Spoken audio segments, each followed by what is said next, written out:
الحمد لله نحمده ونستعينه ونستغفره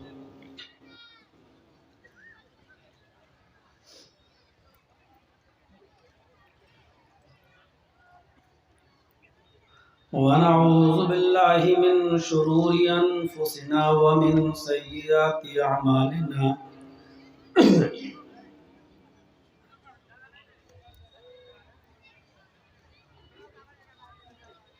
من يهدي الله فلا مضل له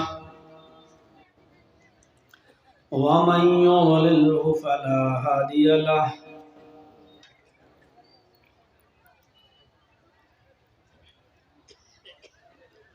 وأشهد أن لا إله إلا الله وحده لا شريك له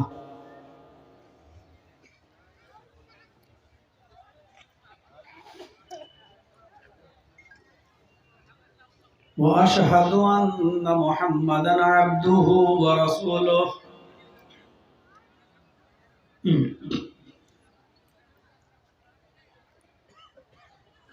أما بعد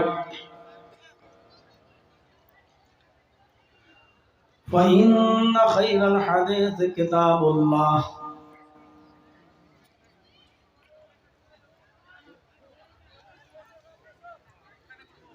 وخير الهدي هدي محمد صلى الله عليه وسلم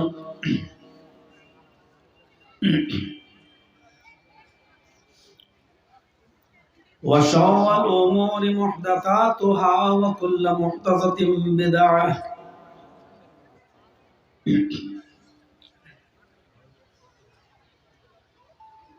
وكل بدعة ضلالة وكل ضلالة في النار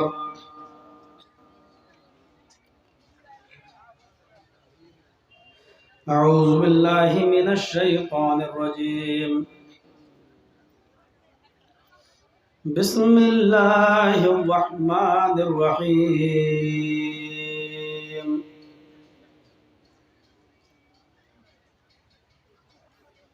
محمد رسول الله والذين معه أشداء على الكفار رحماء بينهم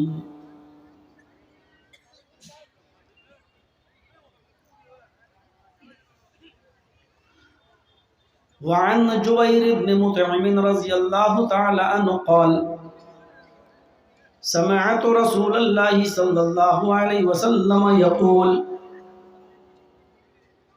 إن لي أسماء أنا محمد وأنا أحمد وأنا الماحي يمحو الله بي الكفر وأنا الحاشر يحشر الناس على قدمي يوم القيامة وأنا العاقب والعاقب الذي ليس بعده نبي رواه مسلم في كتاب الفضائل رب اشرح لي صدري ويسر لي أمري واحلل عقدة من لساني يفقهوا قولي. میں نے قرآن کریم کی جو آیت آپ کے سامنے پڑھی ہے اس آیت کے اندر اللہ کے نبی صلی اللہ علیہ وسلم کا ایک نام بتایا گیا ہے محمد رسول اللہ والذین معہ اشداء علی الکفار رحماء بینہم. مجھے آگے والی آیت سے ابھی کوئی سروکار نہیں ہے، کوئی مطلب نہیں ہے، صرف یہ بتانا ہے کہ اللہ تعالیٰ نے یہاں تین چیزیں بتائی ہیں. محمد الرسول اللہ، بس محمد اللہ کے رسول ہیں. یہ کیا ہے؟ تین چیزوں پر مشتمل ایک جملہ ہے. محمد اللہ کے رسول ہیں. پہلی چیز اس کے اندر یہ بتائی گئی کہ آخری نبی کا نام کیا ہے؟ محمد. دوسری چیز یہ بتائی گئی کہ آپ کی پوسٹ کیا ہے، آپ کی ڈگری کیا ہے، آپ کا عہدہ کیا ہے، آپ کا منصب کیا ہے. کیا ہے آپ کا منصب؟ رسول ہے. نام کیا ہے؟ محمد۔ پوسٹ منصب کیا ہے؟ آپ رسول ہیں۔ اور تیسری چیز یہ بتائی گئی کہ آپ یہ پوسٹ، یہ ڈگری، یہ منصب، یہ عہدہ دیا کس نے ہے؟ اللہ نے۔ کس کے رسول ہیں آپ؟ اللہ کے۔ بہت ہی معذرت کے ساتھ دنیا میں جتنے بھی بزرگ آئے ہیں ان کو اللہ نے بزرگ بنا کر نہیں بھیجا۔ مولانا جرجی صاحب کے سامنے بول رہے ہیں مجھے اللہ نے مولانا بنا کر نہیں بھیجا، مجھے میرے ماں باپ نے مولانا بنایا اور میرے اساتذہ نے پڑھا کر مجھے مولانا بنایا۔ ہم اللہ کے مولانا نہیں ہیں۔ دنیا میں جتنے بھی بزرگ آئے وہ بزرگ انسانوں نے بنائے۔ مثلا ابو حنیفہ رحمت اللہ علیہ، امام شافعی رحمت اللہ علیہ، امام مالک رحمت اللہ علیہ، امام احمد بن حنبل رحمت اللہ علیہ، امام بخاری رحمت اللہ علیہ، امام مسلم رحمت اللہ علیہ، دنیا میں جتنے بھی بزرگ آئے یہ بزرگ تھے، میں مانتا ہوں، تسلیم کرتا ہوں، لیکن ان کو یہ نہیں کہا جائے گا کہ اللہ نے بزرگ بنایا۔ ان کو ہم نے اور آپ نے بزرگ بنایا ان کی قابلیت کی بنیاد پر۔ لیکن محمد کو رسول کس نے بنایا؟ اللہ نے۔ سمجھ رہے ہیں؟ اس چیز کو ذہن میں رکھیے، میری پوری تقریر اسی پر ڈیپینڈ کرے گی۔ یہ سمجھ گئے تو تقریر سمجھ میں آ جائے گی، یہ نہیں سمجھے تو سمجھ لو کہ میں بھینس کے سامنے بین بجا رہا ہوں، اور 10 منٹ کے بعد آپ یہاں سے اٹھ کے بھاگنے لگیں گے کیونکہ سمجھ میں پھر نہیں آئے گا۔ دنیا میں جتنے بزرگ آئے ان کو بزرگ کس نے بنایا؟ ہم نے اور آپ نے، انسانوں نے۔ اور محمد کو رسول کس نے بنایا؟ محمد کو بزرگ کس نے بنایا؟ اللہ نے۔ محمد الرسول اللہ، محمد اللہ کے رسول ہیں۔ انسان جب کسی انسان کو منصب دیتا ہے، انسان جب کسی انسان کو ڈگری دیتا ہے، انسان جب کسی انسان کو پوسٹ دیتا ہے، انسان جب کسی انسان کو کسی منصب پر فائز کرتا ہے تو بنانے والے انسان سے بھی غلطی ہو سکتی ہے اور جس کو بنایا جا رہا ہے اس سے بھی غلطی ہو سکتی ہے۔ جس کو آپ نے بزرگ بنایا ہو سکتا ہے وہ غلطی کر جائے، اور آپ بھی غلطی بنانے میں کر سکتے ہیں۔ مثلا 2014 میں آپ نے کسی کو ووٹ دیا، پھر 2019 میں بھی کسی کو ووٹ دیا، آج پچھتا رہے ہیں کاش ہم نے ووٹ نہ دیا ہوتا تو اچھا ہوتا۔ کیوں؟ آپ نے بنایا، کسی کو بھی بنایا، نام نہیں۔ سمجھدار ہیں یہاں سارے لوگ۔ بعد میں احساس ہو رہا ہے کہ ہم سے بنانے میں بہت بڑی غلطی ہو گئی، تو بنانے والا بھی غلط ہو سکتا ہے اور جس کو بنایا جا رہا ہے وہ بھی غلط ہو سکتا ہے، کیونکہ جس نے بنایا وہ بھی انسان، جس کو بنایا وہ بھی انسان۔ لیکن جب اللہ کسی کو بڑا بناتا ہے، اللہ کسی کو بزرگ بناتا ہے تو بنانے والا غلطی نہیں کر سکتا، اور جس کو بنایا بڑا بزرگ وہ بھی غلط نہیں ہو سکتا۔ اس لیے معصوم عن الخطا، غلطیوں سے پاک اگر کوئی ذات ہوتی ہے تو وہ رسول کی ذات ہوتی ہے، نبی کی ذات ہوتی ہے، یعنی وہ غلطی نہیں کرتی ہے۔ معصوم عن الخطا، غلطیوں سے پاک اگر کوئی ہے تو جناب محمد الرسول اللہ صلی اللہ علیہ وسلم۔ اس لیے کہ اگر وہ دنیا میں کوئی غلطی کریں گے تو اللہ جبرائیل کو بھیج کر، فرشتے کو بھیج کر اس کی اصلاح کر دیتا ہے، نہیں آپ نے یہ غلط کیا، بٹ اصلاح ہو جاتی ہے۔ تو بنانے والا اللہ جب کسی کو بڑا بناتا ہے تو بنانے والا غلط نہیں ہو سکتا، اور جس کو بنایا گیا وہ بھی غلطی نہیں کر سکتا۔ اس لیے اس عقیدے کو اپنے ذہن میں رکھیے، ہم نے جن کو بزرگ بنایا، چاہے وہ ابو حنیفہ ہو، امام شافعی ہو، امام مالک ہو، احمد بن حنبل ہو، یا XYZ کوئی بھی بزرگ ہو، اس سے انسان ہونے کے ناطے سے غلطی ہو سکتی ہے، لیکن اللہ نے جس کو بزرگ بنایا ہے وہ غلطی نہیں کر سکتا ہے، کیونکہ ان بزرگوں کو بزرگ ہم نے بنایا ہے اور محمد کو بزرگ اللہ نے بنایا ہے۔ اللہ جس کو بزرگ بناتا ہے وہ غلطی نہیں کر سکتا ہے۔ پہلی چیز ذہن میں رکھیے۔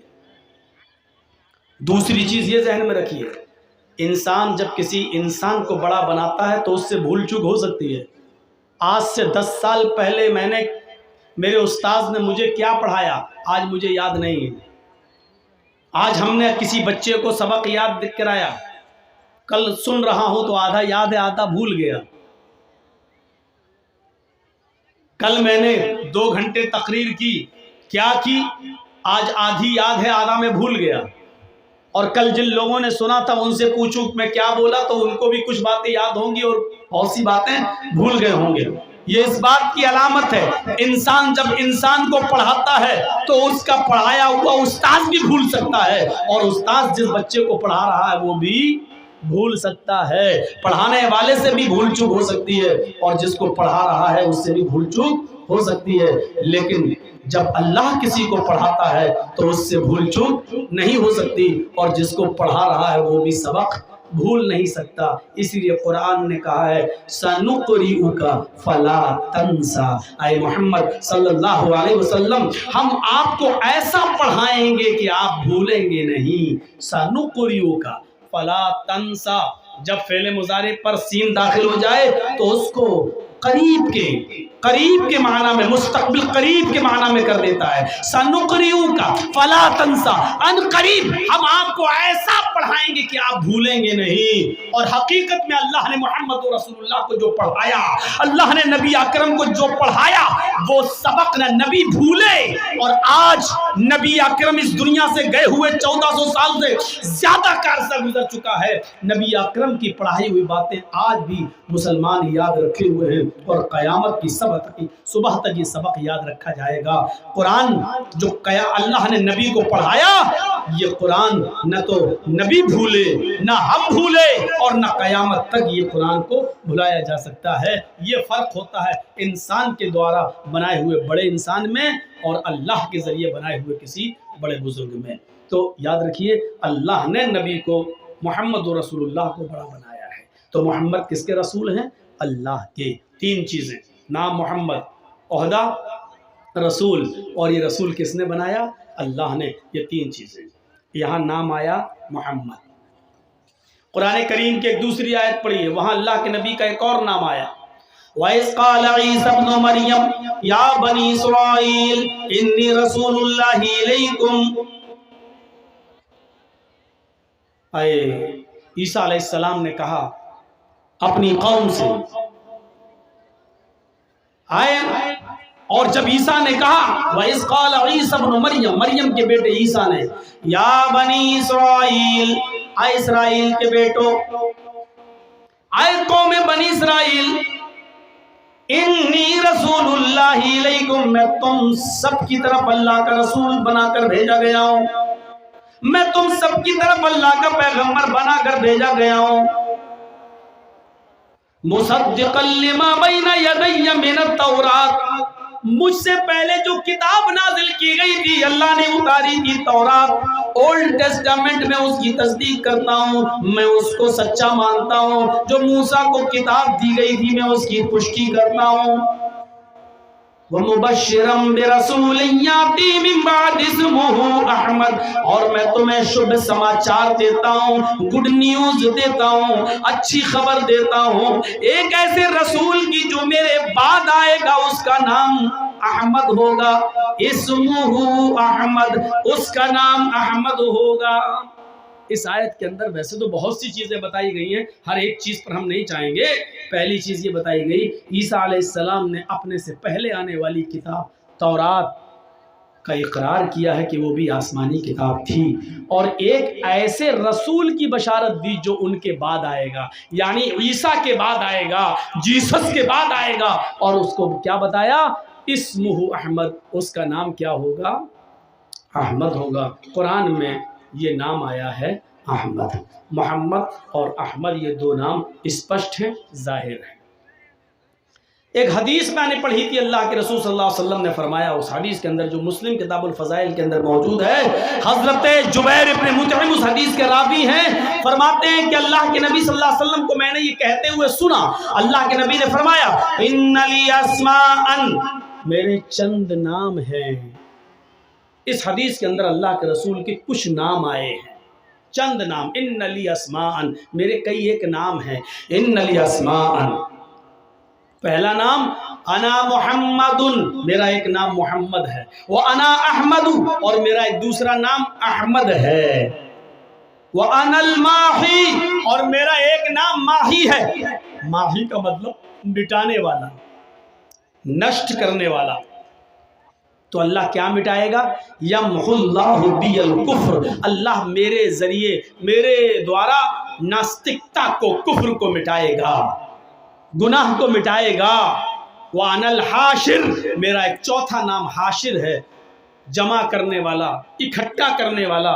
یحشر الناس علی قدمی یوم القیامہ، قیامت کے دن تمام لوگ میرے قدموں کے تلے، میرے پیروں کے پاس، میرے ارد گرد جمع کیے جائیں گے، اکٹھے کیے جائیں گے۔ وَأَنَا الْعَاقِبُ، اور میرا پانچواں نام عاقب ہے۔ عاقب کا معنی کیا ہوتا ہے؟ بعد میں آنے والا، عاقب سب سے لاسٹ میں آنے والا۔ والعاقب الذی لیس بعدہ نبی، میں سب سے بعد میں آیا ہوں اور میرے بعد اب کوئی نبی نہیں آئے گا۔ یہ اللہ کے رسول نے چند نام بتائے ہیں، اس میں پہلا نام محمد۔ اب دیکھیے محمد کی میننگ کیا ہوتی ہے، بہت آسان ہے، ایک ایک چیز کی باریکی پہ چلیے۔ اب نام آیا، 5 نام بتا دیے، اب محمد کا معنی کیا ہوتا ہے؟ حمد یحمد تحمید، جس کا معنی ہوتا ہے تعریف کرنا، اور محمد باب تفعیل سے آبجیکٹ ہے، اس میں مفعول ہے، الفاظ کی زیادتی، معنی کی زیادتی پر دلالت کرتی ہے۔ حمید یحمد تعریف کرنا، اور محمد یحمد بہت زیادہ تعریف کرنا، اور محمد جس کی بہت تعریف کی گئی ہو۔ میننگ دیکھیے، محمد جس کی بہت تعریف کی گئی ہو۔ اللہ کے نبی صلی اللہ علیہ وسلم جب اپنی ماں کے پیٹ سے پیدا ہوئے تو آپ کے دادا عبد المطلب نے آپ کا نام رکھا 7ویں دن محمد، اور ماں نے نام رکھا احمد۔ دادا نے نام رکھا محمد، پورا عرب کا علاقہ چونک گیا، یہ نام عبد المطلب نے رکھا محمد، جس کا معنی ہے بہت زیادہ تعریف کیا ہوا، جس کی بہت تعریف کی گئی ہو۔ حقیقت میں محمد رسول اللہ کی کائنات میں سب سے زیادہ، اللہ کے بعد سب سے زیادہ اگر کسی کا نام لیا گیا اور سب سے زیادہ کسی کی تعریف کی گئی تو وہ ہستی ہے محمد رسول اللہ صلی اللہ علیہ وسلم۔ محمد نام دیکھیے، جس کی بہت تعریف کی گئی ہو۔ عربی میں محمد، اس کو سنسکرت میں اگر ہم ترجمہ کریں سنسکرت میں تو اس کو ہم لے جائیں گے، سنسکرت میں کہا جائے گا نراشنس۔ نر کے معنی انسان، ویکتی، اور آشنس کے معنی جس کی بہت پرشنسا کی گئی ہو۔ نر آشنس 2 جملوں سے، 2 شبد سے مل کر بنے گا، نر پلس آشنس، ملائیں گے تو کیا پڑھا جائے گا؟ نراشنس، جس کی بہت پرشنسا کی گئی ہو، یعنی محمد جس کی بہت تعریف کی گئی ہو۔ اب ویدوں میں محمد رسول اللہ کو نراشنس کہا گیا ہے۔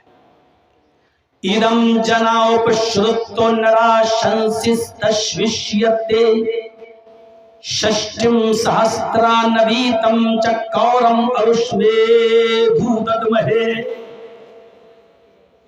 اس سے زیادہ اسپشٹ کوئی منتر ہو ہی نہیں سکتا جس نے محمد کو نراشنس کی شکل میں پیش کر دیا۔ صرف لینگویج الگ ہے، زبان الگ ہے، لیکن چیز ایک ہی ہے۔ اور ایک ایک لفظ پر غور کیجئے گا۔ ادم حرف ندا، اے ادم، اے جنا، ادم جنا۔ ایک شبد کی میننگ میں کہیں غلطی ہو تو پوری اجازت ہے، کیس کر سکتے ہیں آپ ہمارے اوپر۔ ادم، اے جنا، جنتا، لوگو۔ گویا کہ عربی میں اگر کہنا ہو اے لوگو تو اس کے لیے کیا کہا جائے گا؟ یا ایھا الناس، اے انسانوں، ہے لوگو۔ ادم جنا، اے لوگو، اپ شرط، غور سے سنو، اپ شرط، اپ مانی نیچے، شرط مانی کانوں کے نیچے سننا، کانوں کے نیچے سنو، کیا مطلب ہوا؟ کبھی کبھی آپ بولتے ہیں نا لگائیں گے تھپڑ کان کے نیچے، تو کان کے نیچے لگانے کا مطلب کیا؟ زوردار. اپ مانی نیچے بولتے ہیں نا، مکھ منتری، اپ مکھ منتری، مکھ منتری کے نیچے، پردھان منتری، اپ پردھان منتری یعنی پردھان منتری کے نیچے، ادھیکش صدر پریزیڈنٹ، اپادھیکش، اپ ادھیکش ملائیں گے تو کیا پڑھیں گے؟ اپادھیکش، ادھیکش کے نیچے. تو اپ مانی نیچے، شروع کانوں کے نیچے سنو، مطلب غور سے سنو. اور کوئی چیز جب یہ کہا جائے غور سے سنو تو اس کا مطلب یہ ہے کہ وہ بہت ضروری ہے، بہت امپورٹنٹ ہے، بہت مہتوپورن ہے. ایدم جناب شرط، آئے لوگوں غور سے سنو. نراشنسس تشویشیتے، اس وشو میں، اس دنیا میں نراشنس آئیں گے، نراشنس آئیں گے جن کی اتنی پرشنسا ہوگی، اس تشویشیتے کہ پورے وشو میں ان سے زیادہ کسی کی پرشنسا نہ ہوگی، ان کی اتنی تعریف ہوگی کہ ان سے زیادہ پورے وشو میں پھر کسی اور کی پرشنسا، کسی اور کی ان سے زیادہ تعریف نہ ہوگی، ان سے ادھک کسی اور کی پرشنسا نہ ہوگی. کیا رہ گیا؟ پورے وشو میں ان سے زیادہ کسی اور کا نام ہی نہیں ہوگا. محمد رسول اللہ کا نام کتنا ہے آپ کو آئیڈیا نہیں ہے. پورے وشو میں کتنا نام لیا جا رہا ہے آپ کو پتہ نہیں ہے. وضو بنائیے، بسم اللہ. کیا پڑھیں گے؟ بسم اللہ. وضو بنا کر ختم ہوں گے، فارغ ہوں گے، کیا پڑھیں گے؟ اشہد ان لا الہ الا اللہ و اشہد ان محمدن عبدہ و رسولہ و اشہد ان محمدن، نبی کا نام لیا جا رہا ہے. اذان کے بعد کی دعا میں کیا ہے؟ اللہم رب هذه الدعوة التامة والصلاة القائمة آتی محمدا الوسیلہ والفضیلہ. اللہ کے نبی کا نام لیا جا رہا ہے، آتی محمدا الوسیلہ. محمد کتنا نام لیا جا رہا ہے نبی اکرم کا. وضو کے بعد کی دعا میں نبی کا نام، اذان کے بعد کی دعا میں نبی کا نام. اذان کتنی ہو رہی ہے اس وقت؟ میری گھڑی میں 11:30 ہو رہے ہیں، رات کے 11:30. اس وقت بھی کہیں نہ کہیں دنیا کے کسی نہ کسی کونے میں فجر کا وقت ہوگا اور وہاں محمد رسول اللہ کا نام لیا جا رہا ہوگا. اشہد ان محمد رسول اللہ. اگر دنیا کے کسی کونے میں فجر ہو رہی ہوگی تو اسی دنیا میں کہیں نہ کہیں ظہر کا وقت بھی ہوگا، کہیں نہ کہیں عصر کا وقت بھی ہوگا، کہیں نہ کہیں مغرب کا وقت بھی ہوگا، اور کہیں نہ کہیں عشاء کا وقت بھی ہوگا. پھر 1 منٹ کے بعد اس کے متصل شہر میں ٹائم ہوگا، پھر 1 منٹ کے بعد کہیں اور ہوگا، پھر 1 سیکنڈ اور 2 سیکنڈ کے بعد کسی اور جگہ ہوگا.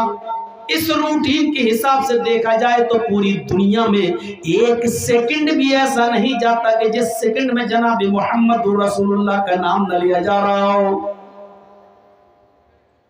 اشہد ان محمد رسول اللہ، نبی کا نام. ہندو بھائی رام کو بھگوان کا درجہ دیتے ہیں، کرشن جی کو بھگوان کا درجہ دیتے ہیں، لیکن دیکھو ان کا نام کتنا لیا جا رہا ہے. انڈیا اور سری لنکا کے علاوہ اور نیپال کے علاوہ مجھے بتا دو کہ دنیا کے کس خطے میں ان کا نام لیا جاتا ہے. ہندوستان اور شری لنکا، نیپال بھی جوڑ لو، اس کے علاوہ بتائیے کہاں نام لیا جا رہا ہے. اور وہ بھی کب؟ جب کوئی موٹر سائیکل سے گیا، چلتے چلتے گر گیا، چوٹ لگی، تب کہتا ہائے رام، بس تب رام کو یاد کیا جا رہا ہے. یا اس کا بچہ فرسٹ ڈویژن سے ہرے رام، تب نام لیا جا رہا ہے. یہاں وضو کے بعد نام، اذان کے بعد نام، اذانوں میں نام، ہر وقت نام. اللہ اکبر کہہ کر اگر ہم نے نماز شروع کر دی